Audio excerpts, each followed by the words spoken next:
Prezada amiga, prezado amigo, bem-vindos ao programa Apontamentos da Semana. Mais uma vez, estamos na sua companhia para levar até si exatamente algumas informações práticas, objetivas, do ponto de vista espiritual, que são importantes para cada um de nós e para a nossa caminhada espiritual. Como é habitual, nós esta semana continuaremos a contar com a presença do pastor Ilídio Carvalho, a quem nós queremos cumprimentar. Olá, pastor Ilídio. Bem-vindo a este programa que já é seu, do qual faz parte já, enfim, deste painel tão antigo, na verdade, e tão atual. E esta semana nós temos exatamente, vamos continuar a estudar na base do Evangelho de Lucas. E começava já por colocar exatamente, à sua consideração um aspecto importante. O capítulo 15 de Lucas fala-nos de três parábolas. A parábola da dracma perdida, a parábola, deste caso, da ovelha perdida e do filho pródigo.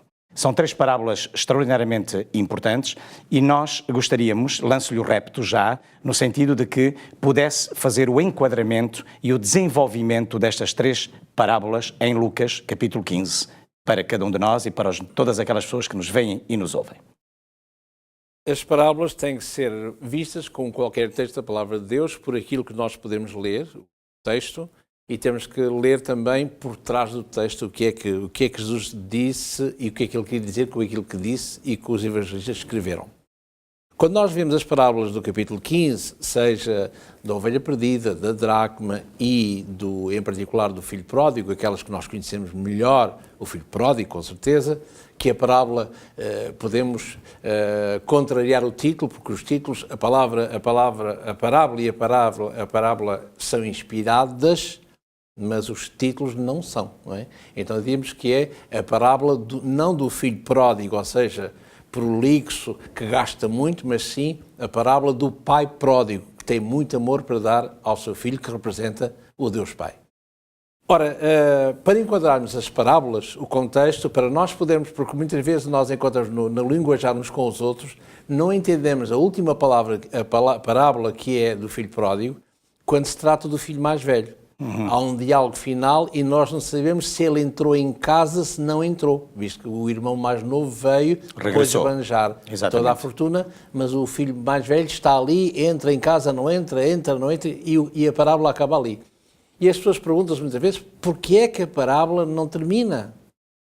Ora, e não termina por razão simples, porque quando nos falta esse pormenor é porque não estamos muito atentos ao início de tudo, quando Jesus se encontra num determinado sítio para contar as parábolas.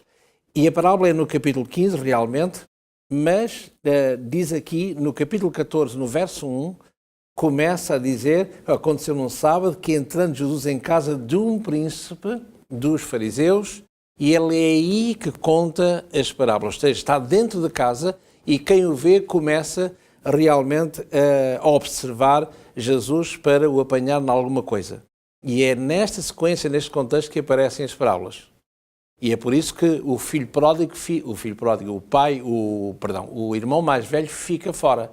Para quê? Para como se houvesse como num qualquer sermão, há o desenvolvimento do sermão e há um apelo final. E em função daquilo que Jesus vai ensinar através das parábolas, então o apelo final seria: tu queres ser como o filho mais velho, entras em casa ou não, onde eu estou, em casa deste senhor, o principal dos fariseus, capítulo 14, verso 1. Bom, então, qual é o ensino de Jesus que dá nas três parábolas, que elas são similares? A primeira fala de uma ovelha perdida, que as outras 99 estão no aprisco, estão no redil, e uma está fora. A segunda fala de uma mulher que perde uma moeda, uma dracma. Ora, ou seja, um dracma corresponde a um dinheiro com um determinado valor. Aliás, uma dracma dá para 5 dracmas, dão para comprar, para termos a ideia do valor, para a época dava para comprar um boi. 5 dracmas. Portanto, 10 dracmas dava para comprar 2 bois. Ora, e depois temos a parábola mais clássica, mais conhecida, que é a parábola, então, do filho pródigo, que nós diremos a parábola do pai pródigo. Ora, o que é que nós vemos aí? Entre a primeira parábola da ovelha perdida, nós vemos o quê? A ovelha está perdida, ela sabe que está perdida, apesar de ser animal, ela encontra-se, portanto, está fora do redil, fora de casa, mas sabe que está perdida. Ao passo que a parábola da dracma perdida, ela está perdida em casa, mas não sabe que está perdida porque o metal, como moeda, ela não sabe nada, o que é evidente. Portanto, isso quer dizer, a nível da igreja, que as pessoas estão fora, mas estão perdidas, mas estão fora da igreja, e as pessoas que estão dentro da igreja, apesar de estarem dentro da igreja como a dracma, elas estão também na mesma situação, perdidas. Só que umas sabem que estão perdidas e outras não. Por outro lado, nós podemos pensar também assim, mas uma mulher perde uma dracma, para onde pede €1, linguagem portuguesa, perde €1, e nós não vamos reunir o Conselho Familiar para dizer alegrai-vos comigo, vinde e banqueteemos porque encontrei o meu euro perdido. Ninguém faz isso, não é? Então temos que mergulhar no contexto da época para saber porque é que Jesus diz aquilo. Porque nós estamos em 2015, não esqueçamos. Absolutamente. Não é? Então, eu tinha aqui trouxe uns desenhos, figuras, onde vemos aqui a mulher beduína no tempo de Jesus usava isto. Portanto, ela depois, isto coloca-se na frente, como se fosse, como nós vemos hoje as mulheres paquistanesas, não é? Árabes. Sim. E esta parte, os olhos estão aqui, e esta parte taparia o nariz e a boca até o pescoço. Certo. E vemos aqui moedas juntas. Certo. Portanto, e que colocado na mulher ficaria mais ou menos assim como está. Portanto, vemos aqui os olhos à vista e depois vemos aqui as moedas, moedas lançadas. O que era isto? Estas moedas faziam parte do dote daquela mulher.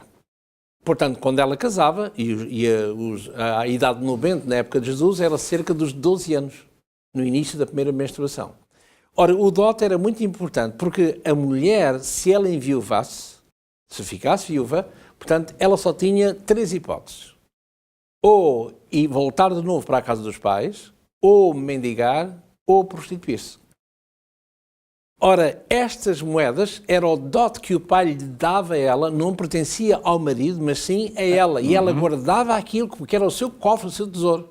E vemos aqui o porquê dela perder aquilo, porque aquela moeda e achá-la, aquela grande alegria que ela teve. Porque se ela perdesse aquilo, era o seu tesouro, a sua conta bancária, diríamos, ficava reduzida a metade. E não esqueçamos que se ela tem 10 dracmas, perde uma, fica com 9, e 5 dracmas na altura dava para comprar um boi. Portanto, tinha poder financeiro para se mexer caso houvesse alguma catástrofe, algum problema de maior na sua casa. E daí a alegria dela em encontrar a dracma. Voltando à última parábola, que é a mais importante, embora todas elas no mesmo contexto, absolutamente, é a mais conhecida do filho pródigo. Ora, o que é que nós vemos aqui? Nós condenamos, aceitamos, enfim, compreendemos a postura do filho mais novo, a do filho mais velho não tanto assim, e compreendemos perfeitamente a postura do pai. Mas há aí algumas coisas que nós temos que salientar para entendermos o porquê e à luz da mentalidade da época e da sociedade da época. Ora, se nós lemos o capítulo 15 de Lucas e a partir do verso 11 ao verso 32, encontramos a parábola que estamos a falar do filho pródigo. Ora, há aqui alguns pequenos pormenores que temos que realçar em função do contexto da época, como já dissemos. Ora, podemos dizer que a primeira coisa que é necessário desmistificar, e esclarecer, é que quem recebe a herança, nós temos a ideia que é o filho mais novo que recebe a herança e que o mais velho não recebe, porque é muito bonzinho e fica em casa e não se rebela contra o pai. Mas se nós lermos atentamente à palavra de Deus, diz aqui, capítulo 15 de Lucas, no verso 12, e o mais moço deles disse ao pai, pai, dá-me a fazenda que me pertence, e ele diz aqui, e ele repartiu por eles. Portanto, tanto o filho mais novo como o filho mais velho têm as suas partes equitativamente à posição social que ocupavam. Portanto, o mais velho, que é o primogênito, esse representava o pai em tudo, na ausência do pai. Mas vemos que, enquanto o filho é direto dizer pai, dá-me a herança, o mais velho não diz nada, mas colui com o mais novo. Portanto, o silêncio dele é tão comprometedor como o não silêncio do filho. Por outro lado, no Oriente Médio era impossível isto acontecer, porque nenhum filho mais novo ousaria, e ainda hoje, ousar dizer: pai, dá-me a herança que me cabe. Isso não cabe na cabeça de ninguém, num beduíno de hoje em dia. E porquê? Porque ao dizermos na linguagem, ou um ocidental como nós, dizer pai, dá-me a herança, para nós ocidentais não há problema nenhum, não é? Mas, a nível do direito, por aí fora. Mas, na época, portanto, pai, dá-me a herança, é a mesma coisa que dissermos na nossa linguagem: pai, eu quero que tu morras. Porque não há repartição de herança sem que o pai, previamente, obviamente, morra. E ao dizer isso, portanto, estamos a dizer: eu quero que tu morras, não é? Para que eu possa usufruir. Portanto, a primeira incoerência, é necessário que nós possamos entender isto para poder compreender a mentalidade da época e porque é que a parábola aparece aqui. Em segundo lugar, nós podemos ver que ele vai embora, ele gasta toda a sua fortuna, ele volta, ele ensaia um discurso, como ele diz aqui no verso 18: levantar-me-ei, irei ter com o meu pai e dir-lhe-ei: pai, pequei contra o céu e contra ti. Portanto, não é contra ti e contra o céu, mas é ao contrário. Para vermos aqui que Jesus vai colocar a coisa para que este pai seja realmente o pai do céu. Depois, encontramos aqui três coisas importantes no verso 19, que é, diz aqui: faz-me como, diz o mais novo, faz-me como um dos teus jornaleiros.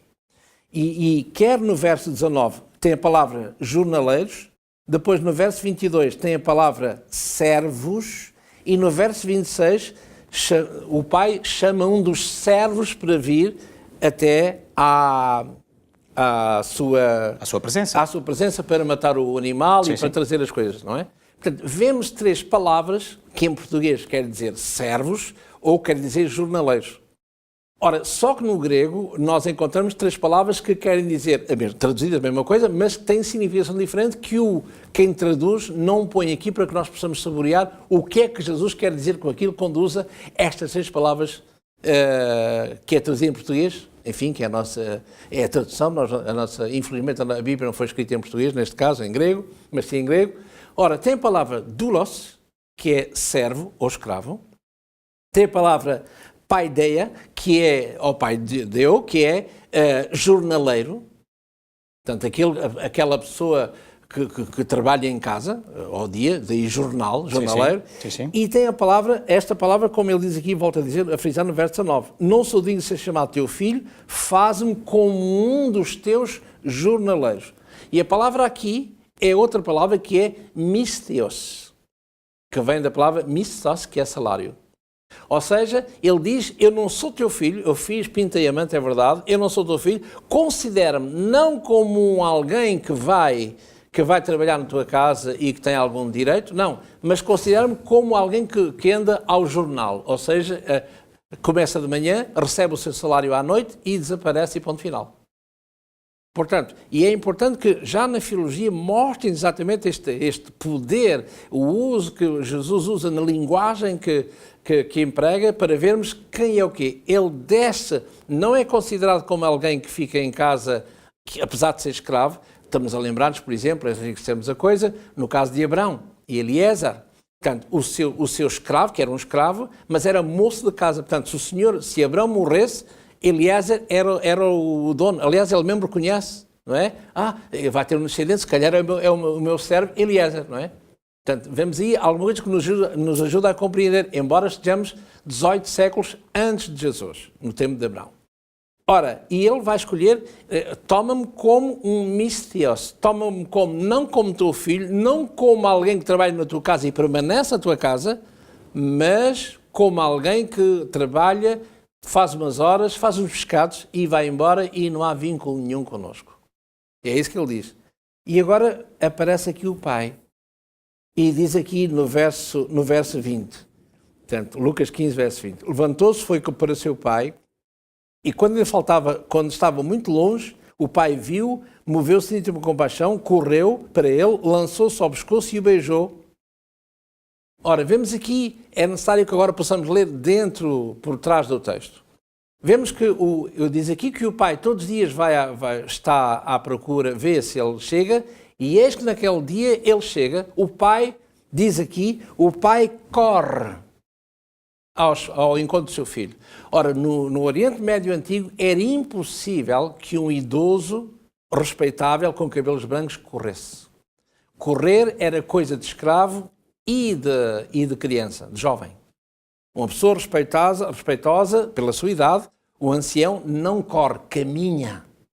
Mas ele corre para o pé do filho, para o receber antes de chegar a casa. E porquê? Porque a casa era assim. Agora, se nós pudéssemos fazer o desenho deste cenário, víamos na casa do meio, no centro, estava como num quartel, não é assim? O comando está no centro para ser protegido e nos flancos estão então os soldados, não é? Se houver um ataque, primeiro atacas os soldados antes de chegar ao meio. Ora, e aqui era a mesma coisa. A casa paterna do senhor está no meio e aos lados tem a casa da lavoura e a casa dos colonos, ou dos escravos, ou dos trabalhadores jornaleiros que trabalham ali. E só havia uma porta central para entrar para qualquer destes lados. E estamos a ver que se caso o filho chegasse à porta, como a afronta foi pedir a herança antes do tempo, ou é mesmo que dizer, morre pai que eu quero herdar, portanto, ele nem sequer chegava vivo à casa paterna. Uhum. Porque era simplesmente linchado, lapidado ali, com justiça popular. Então, o que é que o pai faz? Quando o vê, ele corre, que é inabitual, como disse, é anormal, era um vexame um ancião correr, portanto, ele corre para o filho, para quê? Para que o evitar que ele sozinho percorra desde a porta principal até à casa paterna, porque ele ali nem sequer lá chegava, porque era apedrejado pelos empregados do pai. Portanto, reparem que o pai retira do filho o vexame, mas o vexame recai sobre o pai.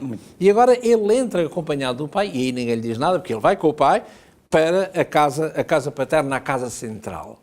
Ora, e o que é que faz? Diz aqui, há outro pormenor interessante, diz aqui no verso 21, e diz o verso 22, trazei o melhor vestido e vestilho, portanto ele está a elevá-lo de posição.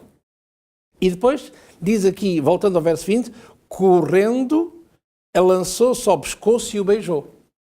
E repare que aqui nós encontramos nesta ordem que é correta. Primeiro ele lança-se ao pescoço e o beija, e não primeiro beija e lança-se ao pescoço. Porquê? Porque na altura ao senhor e ao suzerano, ao senhor suzerano e o vassalo ao escravo. Portanto, o que é superior fica em pé e o que é inferior, cortesmente se ajoelha, beijando-lhe ou o pé do senhor ou a mão do senhor. Coisa que ele não faz. Ele, ao correr para o filho, já vimos que é incorreto, ao abraçá-lo, o que é que está a fazer? Se ele o abraça, só pode beijá-lo na face. E ao beijá-lo na face, portanto, são dois senhores do mesmo nível, mesmo rango, mesmo nível. E ele, ao fazê-lo, ao filho, vai beijá-lo no pescoço, a dizer que tu és meu igual. Nada em ti mudou em relação a mim. E depois, quando chega agora ao filho mais velho, vai dizer, o que é que se passa aqui? O teu irmão chegou e há festa, e o pai vai dizer algo de interessante. Diz aqui no verso 24, porque meu filho estava morto e reviveu. Ora, morto e reviveu não pode ser, este jovem nunca morreu, não é? Mas morto espiritualmente falando. E podemos compreender isto quando citamos, por exemplo, o Salmo 51, verso 10 e 11, cria em mim, ó Deus, um coração puro, renova em mim um espírito reto. Sim. Ou seja, a pessoa sem o Espírito de Deus está viva sim, mas totalmente morta. Muito bem. Pastor Ilídio, nós estamos com o tempo a correr e há aqui ainda um assunto que é extraordinário. Eu gostava que ainda o analisássemos, mas eu gostava só de dizer a todos aqueles que nos acompanham, portanto, neste programa, que, de facto, isto é o que Deus faz com cada um de nós. No fundo, é exatamente isso. Ele consegue vir ao nosso nível, ele consegue colocar-se exatamente ao nível da raça humana para dizer, tu és um igual, não é? Ou seja, eu morri por ti, eu dei a minha vida por ti. Daí o pai pródigo. Exatamente, daí o pai pródigo. E, portanto, Deus nunca deixou de nos considerar como seus filhos. Portanto, isto é extraordinariamente importante, ou seja, ele consegue ajoelhar-se ao nosso nível, colocar-se ao nosso nível, dar-nos o beijo na face, na verdade, e não espera que sejamos nós, efetivamente, a fazê-lo, não é? Portanto, eu acho que isto é extraordinário, é brilhante. Mas, Pastor Ilídio, nós temos 5 minutos para terminar este programa desta semana, e há uma parábola que muita tinta tem corrido, digamos, tem feito correr, que é digamos, a estranha parábola do rico e de Lázaro. Pode explicar-nos um pouco esta parábola? Porque eu acho que é importante, não podíamos terminar este programa sem ter esta explicação clara desta extraordinária e estranha parábola do rico e do Lázaro. Quando nós lemos a palavra de Deus, o texto fora do contexto, não é o texto, torna-se um pretexto. E o que infelizmente o mundo evangélico faz é olhar para esta parábola como dando razão a que haja uma vida para lá da morte. Mas se nós lermos a parábola, não tem nada a ver com isso. E muito menos com aquilo que nós chamamos um purgatório, não é? Há uma fase intermédia entre o céu e o inferno. E bastaria só lermos aqui para vermos no verso 26, estou a ler Lucas 16, onde está a parábola, do verso 19 ao verso 31, não é? Mas no verso 26 diz assim, neste diálogo entre Abraão e o rico, não é? Além disso, está posto um grande abismo entre nós e vós, ou seja, entre os vivos e os mortos, se entendermos assim. De sorte que os que quiserem passar daqui para lá não poderão ir, nem tampouco os de lá para cá. Portanto, víamos que se houvesse um hipotético purgatório, que é uma noção humana, não passa disso, que a Bíblia desconhece tal noção, bastava ler isto para vermos que não há semelhante lugar em lado nenhum, e muito menos na palavra de Deus. Portanto, repito, é uma invenção meramente humana, que não tem nada a ver com a palavra de Deus. Por outro lado, se nós lermos aqui, enquanto que no rico fala, ao falar que ó pai Abraão, isto, ó pai Abraão, aquilo, ele fala sempre em relação aos mortos. Ao passo que o pai Abraão, quando responde, fala-lhe sempre em relação às Escrituras, a uma ressurreição, o que é diferente. Ora, e diz aqui, por exemplo, no verso 27, diz o rico para o Abraão, rogue depois ao pai Abraão, porque os judeus aqui fala, que quer dizer o povo judeu, que o mandes a casa, que o mandes o quem? O morto. O mandes a casa do meu pai. Para que eles também não tenham, porque eu tenho 5 irmãos para que lhe dê testemunho, a fim de que não venham também para este lugar de tormento. E disse-lhe Abraão, tem Moisés e os profetas, ouçam-nos. O que ele está a dizer em linguagem portuguesa é, tem a Bíblia, ouçam o que a Bíblia diz, vejam o que a Bíblia diz, que é no fundo aquilo que Jesus vai dizer, não é? Que se encontra em João 8, capítulo 5, verso 39. Examinar as Escrituras, fazes bem. Por primeiro lugar, porque são elas que testificam de mim. A segunda razão, cuidais de ter nelas, Escrituras, a vida eterna. Ora, vemos aqui que ele aponta para os mortos que possam ir lá e Abraão refere sempre a palavra de Deus. E depois ele diz aqui, eu rogo porque eu tenho, verso 28, tenho 5 irmãos, diz ele. E quem são estes 5 irmãos? Não são irmãos de uma forma carnal, mas são as divisões do judaísmo. Ora, seus 5 irmãos são, neste caso, são os saduceus, as castas, não é? Dentro do mundo judaico, os saduceus, os herodianos, os escribas, os zelotas e os essénios. E são as 5 divisões do mundo judaico. Porque ele diz que tem 5 irmãos. Portanto, há que avisar todas estas, permitam-me, estas seitas, não é assim? Estas divisões, estas fações, para que não caiam no mesmo erro do que eu. E, no verso 31, Abraão vai dizer, o pai Abraão, que é o ancestral de todos, disse-lhe, se não ouvem a Moisés e os profetas, ou seja, se a palavra de Deus, a Bíblia, diríamos nós, se não tem o valor que deve ter, não são atas deste líder religioso ou daquele, todos os líderes, todos os religiosos, os movimentos religiosos merecem o nosso respeito, com certeza, mas têm que estar de acordo com a palavra de Deus. Portanto, se não ouvem Moisés e os profetas, ou seja, se não lêem a palavra de Deus, se não veem o que é que ela tem para cada um de nós, tão pouco acreditarão, ainda que algum dos mortos o suscite. Porque não há vida para lá da morte. Aliás, porque a palavra de Deus não se pode contradizer, não é assim? Porque se eu ler desde o Antigo Testamento, um par de textos, vou ler só um, por exemplo, vou ler 2 textos aqui, muito rapidamente, para não alongar. Estou a ler o livro de Jó, no capítulo 7, no verso 7.